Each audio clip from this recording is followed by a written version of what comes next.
Тимур. Хотелось бы начать диалог с такого вопроса. Вчера вот появилась новость о том, что Британия подходит к пику заболеваемости коронавирусом, да? Так ли это на самом деле? И какая там на данный момент обстановка в связи с коронавирусом? К чему подходят? К пику заболеваемости. Смотрите, просто никто не знает, когда будет пик и где он. Потому что это все предположение. Говорили, что мы пик уже прошли, потом опять число умерших стало расти. Поэтому это прогнозы. Их очень много, они все разные. И поэтому говорить однозначно, что Британия подходит к пику, проходит его, нельзя. Все это только предположение. А ситуация пока, к сожалению, не меняется. Она, я бы даже сказал, ухудшается. Вот я сейчас специально смотрю на статистику. За последний день 888 умерших. Это достаточно много, то есть растет. 5000, более 5000. 5600 было. Ну вот сегодня 5526 человек заразившихся. То есть динамика продолжает оставаться прежней. Растет число заразившихся. Причем вот сегодня я читал Economist журнал, и там пишут о том, что Британия, в отличие от Франции, например, она не считает людей, которые умерли за пределами в больнице, например, в домах престарелых. А там тоже достаточно большое число умирает. То есть реальное число смертей еще больше. Но здесь мы не знаем, сколько именно людей всего в день умирает от коронавируса. Тимур, скажите, пожалуйста, есть ли у вас вот погибшие или заразившиеся среди знакомых от коронавируса? Нужно понимать следующее, что в Британии, вот, по крайней мере, насколько мне известно, в больницу попадают только те люди, у которых действительно очень серьезные проблемы. То есть в течение 5-7 дней высокая температура, они только после этого звонят, и их увозят в больницу. Либо они сами приезжают, как получается. Есть такие тоже случаи. А если же человек просто плохо себя чувствует, у него высокая температура, то есть есть симптомы коронавируса, этот человек остается все равно дома, его не тестируют. Поэтому сказать, что у меня среди знакомых есть заболевшие коронавирусом, я не могу, потому что у меня есть знакомые, у которых симптомы коронавируса, но тесты они не делали. Потому что ситуация, слава богу, не настолько тяжелая. Вот, а что прям погибли, вот лично у меня нет, но, как всегда, много знакомых, много здесь с кем общаешься. Есть один человек, у него дедушка умер. Вот, поэтому все это достаточно рядом с тобой. Я не живу здесь как вот гражданин, мои все родственники, родители в России, поэтому здесь я вот в таком изолированном положении, может быть, даже это лучше. Скажите, пожалуйста, вот что грозит тем жителям, которые нарушают карантин? В Британии разрешили выходить на улицу, в том числе, чтобы заняться спортом. То есть везде можно ходить в магазин продуктовый, на работу некоторые категории могут ездить, а здесь еще можно гулять в парке, например. То есть если просто ты будешь гулять в парке, вот я сегодня был в гайд-парке, там много таких гуляющих, по одному, по два человека, это разрешено, это не нарушение карантина. Нарушение карантина, если ты лежишь на лужайке, если ты встречаешься с друзьями, если вы устраиваете какой-то такой вечер, да, то это уже нарушение. Первый раз, если ты нарушил правила карантина, то это 60 фунтов. Но если ты заплатишь в течение, там, кажется, 2 недель, то это 30 фунтов. В следующий раз будет уже больше. И здесь еще есть отдельное наказание для тех, кто, скажем так, ведет себя агрессивно в отношении экстренных служб, в отношении полицейских, врачей. То есть некоторые плюют на, скажем, медсестер, либо полицейских. Таких людей сажают в тюрьму. Максимальный срок там, кажется, 9 месяцев. На 6 месяцев точно нескольких человек посадили. А скажите, пожалуйста, есть ли наказание для тех, кто вот распространяет недостоверную информацию в социальных сетях?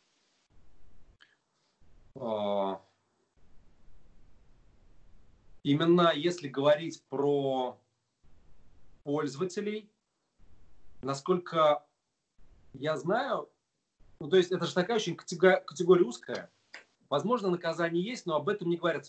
Мне кажется, что такого наказания нет.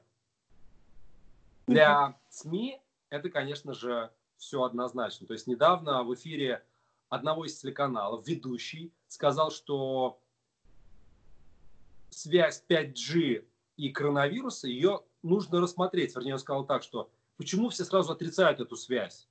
Может быть, она есть. И вот только за эту фразу сейчас специальный орган, который здесь уполномочен это делать, Авком, он проверяет его высказывания и, соответственно, деятельность канала. А вы вот как представитель СМИ наверняка вот в наибольшей степени осведомлены, местные жители вот как-то недовольны введенными мерами в Великобритании, там в Лондоне, в других городах, да, или же там отсутствием пособий, допустим, вот они как-то бунтуют? Вы это освещаете в Нет, СМИ? Есть ли какие-то случаи? Такого я не видел, и о таких случаях я не знаю. И, возможно, кто-то недоволен. Ну, отдельные личности. Если говорить в целом... Ну, то есть массово нет такого. Люди осознанно очень к этому относятся. Если мы говорим в целом про британское общество, то, на мой взгляд, большинство британцев, там 99, может быть, 90%, они соблюдают карантин, они понимают, что это необходимо, они поддерживают друг друга. И был такой момент, что 2 недели назад люди массово вышли гулять в выходные. Была хорошая погода, все пошли гулять, на полицейских внимания не обращали, потому что полицейские со всеми просто не могли справиться. Но потом королева к ним обратилась, говорили об этом власти, что не нужно так делать. И сейчас уже такого нет. Никак. И очень много, знаете, из чего? Обращений людей, у которых погибли близкие люди. То есть записывают прямо в Фейсбуке, такие ролики можно найти. Мужчина такой сильный, сидит за рулем, он водитель большегруза, и со слезами на глазах рассказывает о своей погибшей маме. И просит, чтобы люди не выходили. Медсестры записывают такое видео, уставшие, со следами от маски, говорят, сидите, пожалуйста, дома. То есть, мне кажется, все эти видео, обращения, они тоже сыграли свою роль. Угу. Скажите, пожалуйста, а как государство вот помогает вообще своим местным жителям? Вы знаете, я вот именно про поддержку сказать могу то, что она однозначно есть. Различные программы есть. Есть программы для предпринимателей, для тех, кто остался без работы. Но везде все по-разному. То есть какие-то социальные пособия ты можешь получить.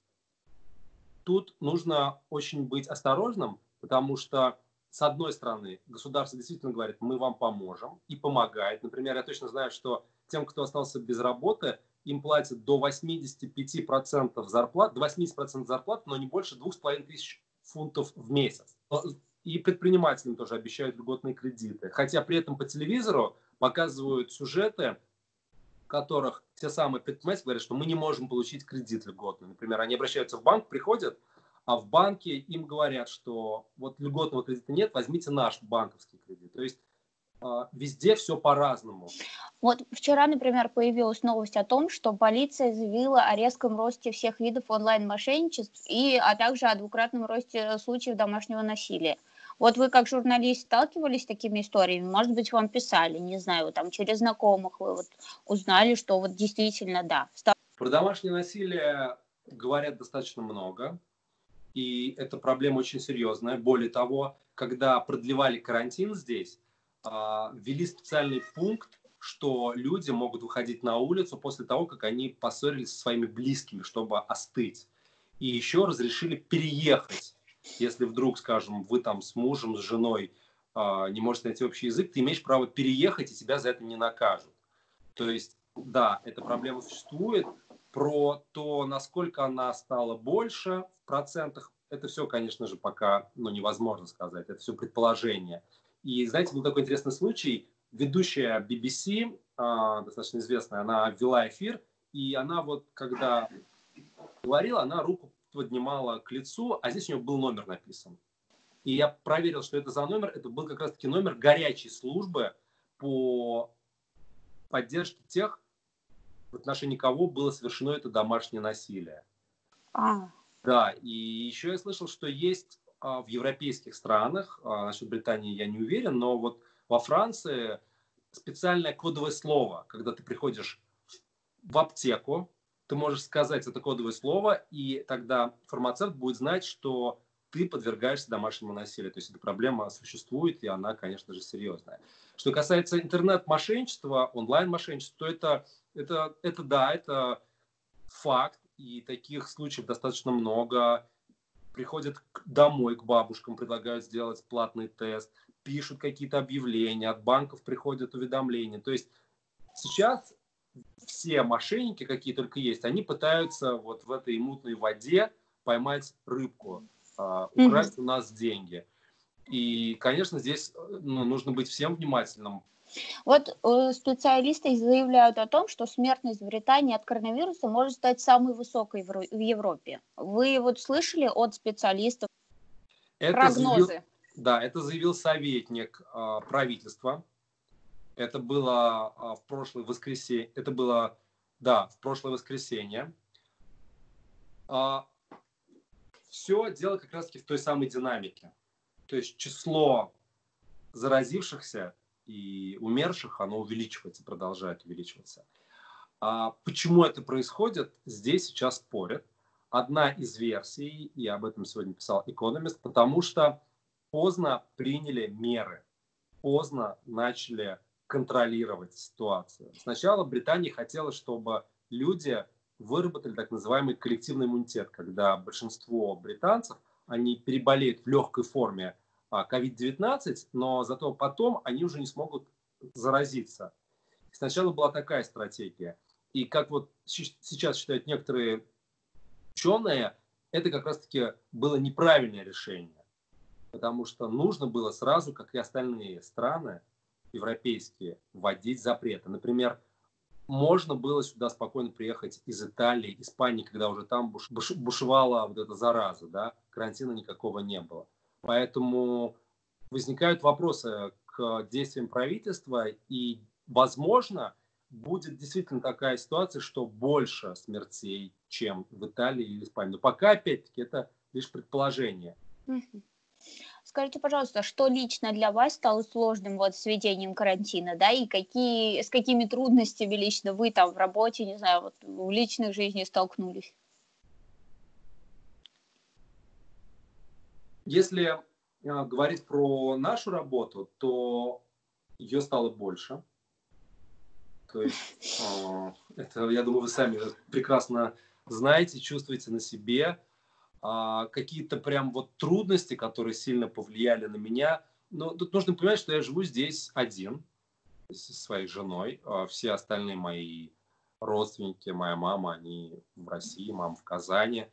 И поэтому у меня здесь нет такой вот проблемы, связанной, что нужно как-то что-то делать для близких. То есть проблема, она, скорее всего, такая моральная. То есть я знаю, что у меня мама в Казани, родственники там, я не могу никак им помочь.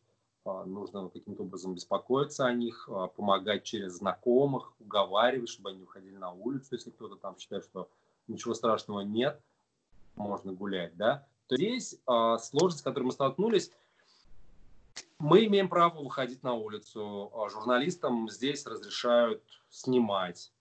Каких-то вот таких сложностей, но лично у меня не было. Маску было трудно найти, наверное, вот сложность была. Как и везде. Да. А как вы считаете, вот что ждет Англию в ближайшие месяцы? Знаете, на этот вопрос, на самом деле, пытаются ответить очень многие ученые, на ваш взгляд. Экономисты, да. Мне трудно говорить, потому что вот я общался с очень хорошим человеком, с профессором университета в Ливерпуле, он, кстати, тоже из Казани, и он сказал, что ситуация тяжелая. Почему? Потому что никто не знает, как этот вирус будет себя вести. То есть все правительства, которые принимают решения, они исходят из того, что происходит сейчас. Что будет... Привет, Коля. Извиняюсь. Это нормально. Что будет дальше, никто не знает. И, соответственно, они могут пересмотреть свое решение. Поэтому все прогнозы сейчас, это, как знаете, вот можно пальцем в небо тыкать, это примерно будет так же. Есть же опасность второй волны, третьей волны, которая может быть в сентябре, в ноябре, если не будет вакцины. Когда она будет, тоже неизвестно. Вот сегодня я читал статью от Эболы. Разрабатывали вакцину 10 месяцев. Ну, то есть, вот как долго занимает процесс производства вакцины. Здесь, в Британии, кстати, начали производить вакцину, уже производить, но хотя эта вакцина еще не прошла тесты. То есть они хотят как можно больше произвести непосредственно вакцины, чтобы когда эту вакцину протестируют, уже можно было ее давать всем. Но есть же вариант, что эта вакцина, она не будет полезной. Она может оказаться пустышкой. И тогда все это производство, оно ни о чем. Его придется все выкинуть. Теперь хотелось бы поговорить немножко на отвлеченную тему. Какое отношение к Росс-СМИ в Англии вот на данный момент? И есть ли какие-то сложности вот у вас, возникают ли? Огромное количество сложностей. И вообще к российским журналистам здесь отношение... Мы говорим про отношения властей. Тут надо сразу разделить, потому что есть отношения обычных людей, и это отношение, оно вполне нормальное. То есть люди к тебе в целом относятся доброжелательно. Но если мы говорим именно про отношения государства, про отношения властей, то, конечно же, все иначе. Нас никуда не пускают ни на какие мероприятия.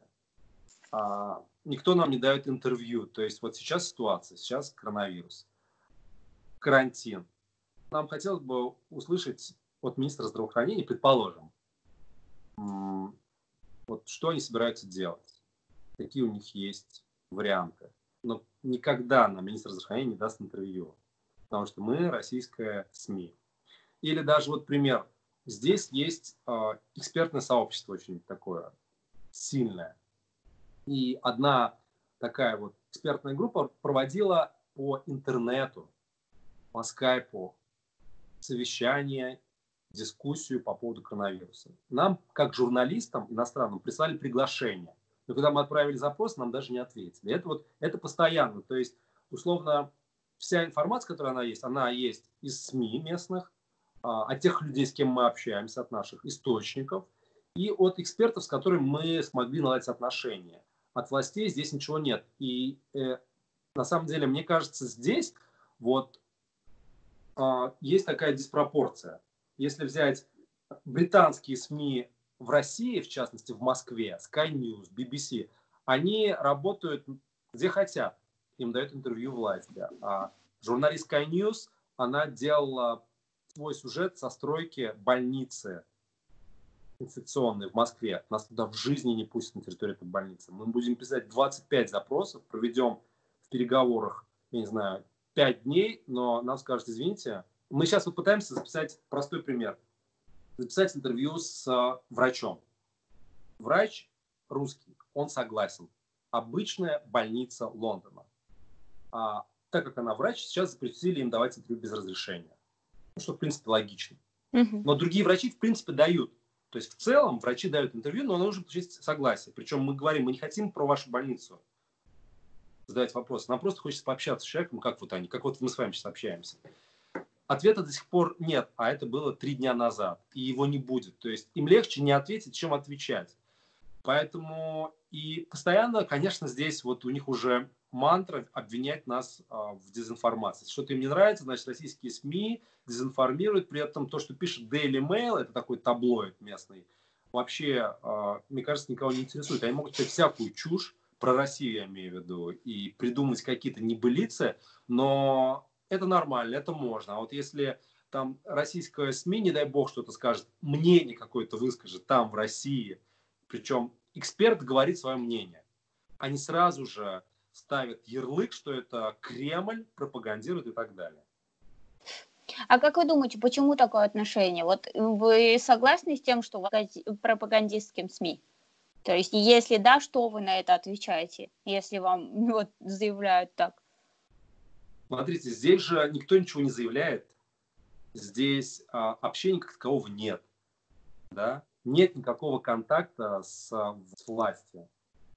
И в этом-то как раз-таки проблема. Если бы был хоть какой-то диалог, то, может быть, мы бы смогли прийти к какому-то консенсусу, знаменателю, смогли найти общий язык. То есть вообще нет контактов. Это самая главная проблема.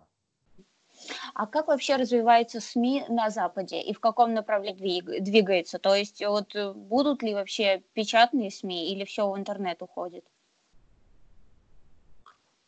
В Британии достаточно сильная журналистика и традиции такие достаточно солидные.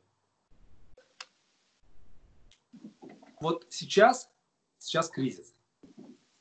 И вот этот кризис может сильно изменить вообще рынок СМИ, потому что Guardian сейчас одна из самых таких уважаемых газет, которая занимается серьезными расследованиями. Guardian увольняет людей, отправляет их в неоплачиваемый отпуск. К чему это приведет, непонятно, но вот уходит ли аудитория в интернет?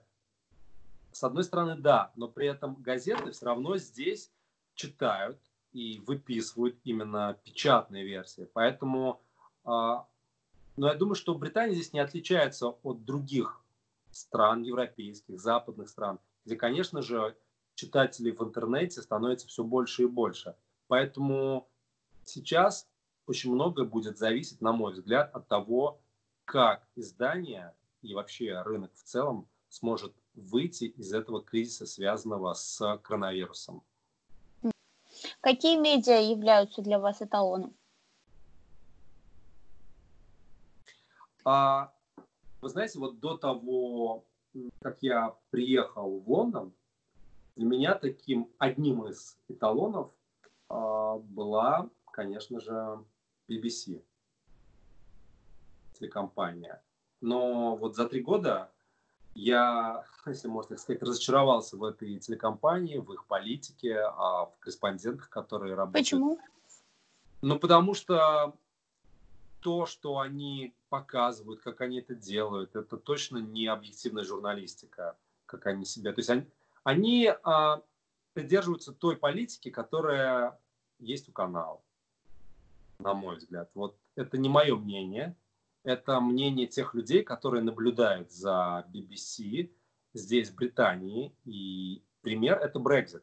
Я сейчас говорю про ситуацию с Брекситом, когда BBC обвиняли в предвзятости. Их обвиняли в том, что они дают слово только тем, кто против Брексита, и не дают тем, кто за Брексит, потому что у них была такая проевропейская позиция. Были митинги, на которых люди кричали BBC fake news. Есть такое движение, которое хочет отменить плату за пользование BBC. То есть здесь же лицензия, то есть все мы платим налог на BBC именно. И на эти деньги телекомпания живет, рекламы нет. То есть это общественное телевидение. Вот. Ну и, наверное, такой вывод я сделал после того, как они писали про меня статью. Нас же обвиняли в том, что мы чуть ли не шпионы. И в этой статье BBC, русская служба, она привела какие-то такие доводы, которые не соответствуют действительности. Причем я им написал об этом, я разместил пост в Фейсбуке, и они потом удалили эту информацию, то есть они изменили ее, признав свою вот ошибку, да. Такое бывает очень редко, кстати. Понятно, что у них отличные документальные фильмы, у них реально там высокий уровень профессионализма, но говорить, что они объективны, особенно в отношении России, я не могу. Вот, например, был недавно сюжет британского корреспондента в Москве про коронавирус. Ну, то есть там они всегда говорят, должны быть две позиции, две. Вот, условно, власти говорят так, а там оппозиция говорит так, предположим. Этот сюжет был только с одной стороны. Вот люди не верят властям, люди гуляют, люди считают, что их обманывают по поводу количества заразившихся, смертей. Позиции властей там вообще не было. Ну, то есть вот они говорят, всегда должно быть именно так, а такого нет. В современной журналистике, наверное, уже не может быть идеалов таких однозначных, если мы говорим именно про СМИ. Идеалы могут быть в плане каких-то отдельных журналистов. То есть сейчас в журналистике, как мне кажется, большое значение играет именно личность. Все больше зрителей, читателей доверяет конкретному человеку. То есть они следуют за ним в социальной сети, Если он меняет работу, они идут за ним. То есть вот вам доверяют, вам лично, тогда доверяют каналу. Раньше как было? Раньше было наоборот. Доверяют каналу, значит, будут доверять вам. Сейчас все крутится вокруг человека, вокруг журналиста. В СМИ об этом очень много писали, но вот я спрошу лично у вас, так как вы там находитесь, правда ли, что в Англии сжигают сотовые вышки? Да, в этом как раз-таки проблема, что, к сожалению, это... Ну, то есть как? Правда это или неправда, мы с вами не знаем, но мы знаем, что в газетах, в разных Times, Daily Mail и так далее, об этом писали, Guardian. И даже было видео такой вышки, которая горит. Потому что здесь есть категория людей, не только здесь, это вообще в разных странах, категория людей, которые считают, что коронавирус распространяется благодаря вот этим вот вышкам 5G. И на самом деле это такая теория, она появилась еще до коронавируса. В Швеции она была там несколько месяцев назад. И там люди считали, что через эти вышки будет распространяться не зараза, а здоровье будет подрываться людей. И в Швеции, кстати, обвинили в этом Россию. Министр заявил об этом, что это все делает Россия, вот эти вот слухи распространяет. А потом местная телекомпания СВТ, если память не изменяет, называется, она провела свое расследование и выяснила, что это все писала в соцсетях местная бабушка, которая просто очень переживает. Почему я сейчас это рассказал? Потому что здесь сейчас вот Business Insider, такой сайт, тоже опубликовал статью, что за вот этой теорией может стоять Россия. Это, конечно, очень смешно читать, потому что... Почему смешно? Потому что об этом говорят здесь. Более того, здесь есть люди, которые показывают 20-фунтовую банкноту, и на ней находят знак коронавируса, то есть там такой кружочек есть. И они говорят, это знак коронавируса, код. А вот это вот там маяк нарисован. Ну, то есть это такие маленькие значки на банкноте. Маяк, они говорят, это не маяк, это вышка. И лучи, которые от нее идут, это вот как раз таки распространяется зараза. То есть вот полный маразм. Причем этот маразм распространяют не просто какие-то там неизвестные никому люди, а чемпион мира по боксу у себя в Фейсбуке либо в Инстаграме, он об этом говорит, что такое возможно. Причем там вот просто за голову берешься, он говорит, что вот сейчас это коронавирус, когда появилась 3G, там была другая зараза, когда появилась просто сотовая связь, была другая зараза. То есть у них даже какая-то есть типа логика. Вот, поэтому, причем здесь Россия, но вопрос, который, я думаю, без ответа можно оставить. Как вы относитесь к фейкам? Сейчас активно обсуждается такое фейковое сообщение, то, что премьер-министра Великобритании учили к ИВЛ. Слушайте, давайте разделять две вещи. Фейки и вот информация про Бориса Джонсона. Про Бориса Джонсона информация была опубликована в одном из информационных агентств, насколько я помню. И потом британские СМИ некоторые писали о том, что Борису Джонсону дают кислород. Вот именно цитата. Дают кислород. Что именно имелось в виду, непонятно. И пресс-служба потом опровергала эту информацию, когда только его положили. То есть все, что касается здоровья Бориса Джонсона, это такая информация, которая...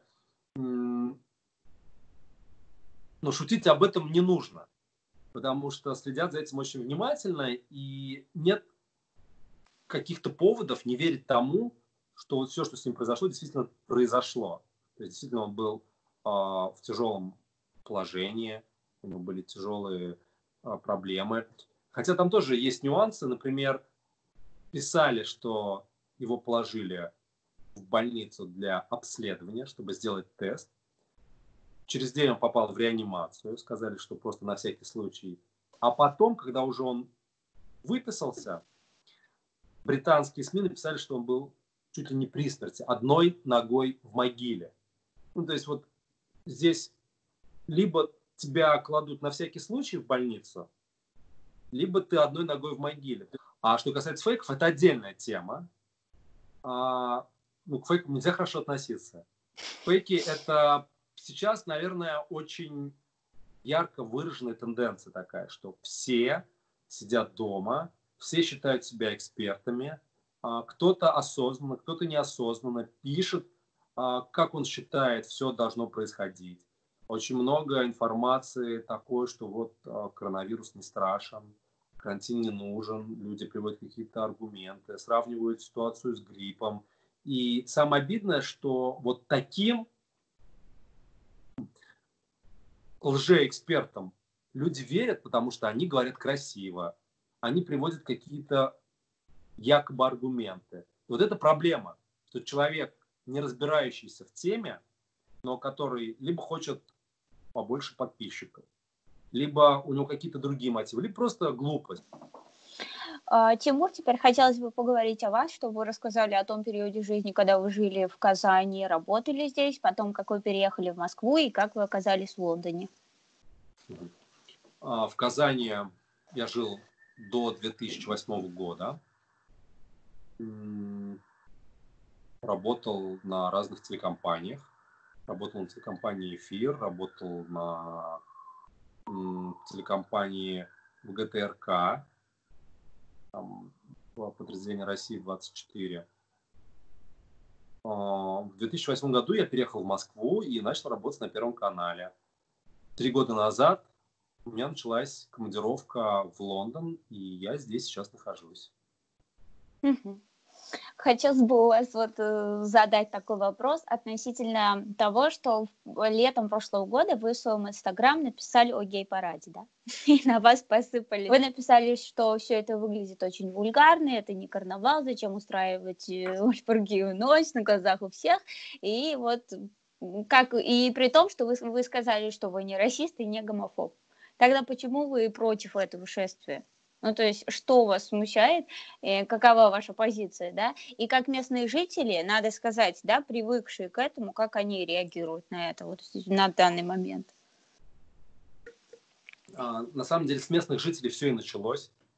То есть, этот пост я написал, когда сидел в кафе на улице. Рядом со мной сидели 2 бабушки, такие вот пожилые британцы. Местные жительницы. Да. И они обсуждали, и там вышел человек, который был очень своеобразно, вот он выглядел очень интересно, скажем так. И они его обсуждали. И как бы об этом как раз-таки я и написал, что вот они его обсуждают, что это их мнение и так далее. И сказал еще, у меня вопрос, смотрите, вот я прошу, чтобы объяснить. У меня вопрос, зачем делать это именно так? Именно так. Вопрос не в том, кто вы и какой у вас цвет кожи или выбор жизни. Вопрос другой. Все это выглядит очень и очень вульгарно, понимаете? То есть вот есть карнавал. В Бразилии есть карнавал.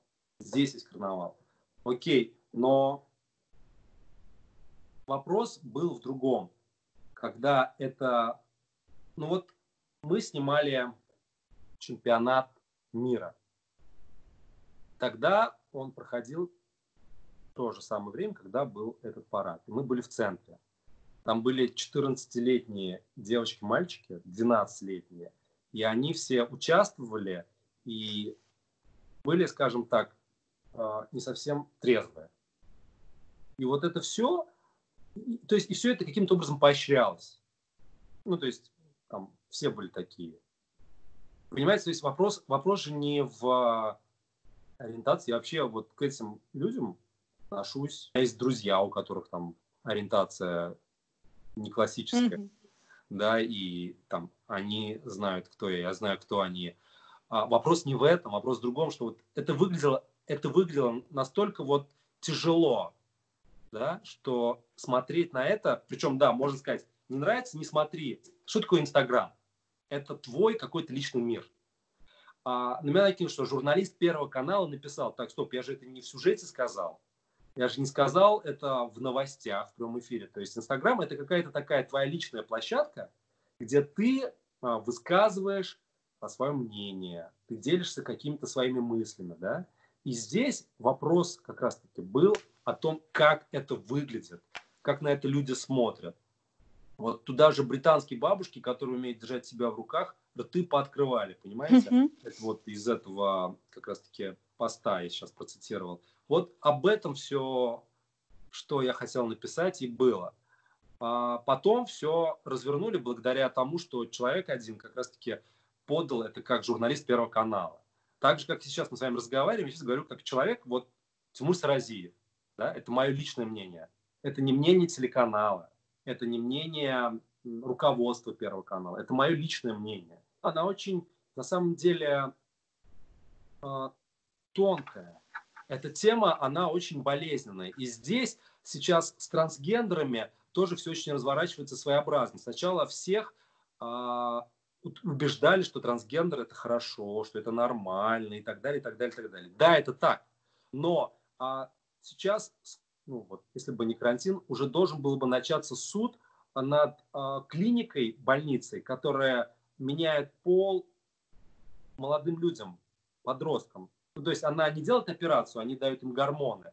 Но врач этой больницы, он считает, что это рано делается, человека не готовят к этому, нужно его отговаривать сначала, а потом делать.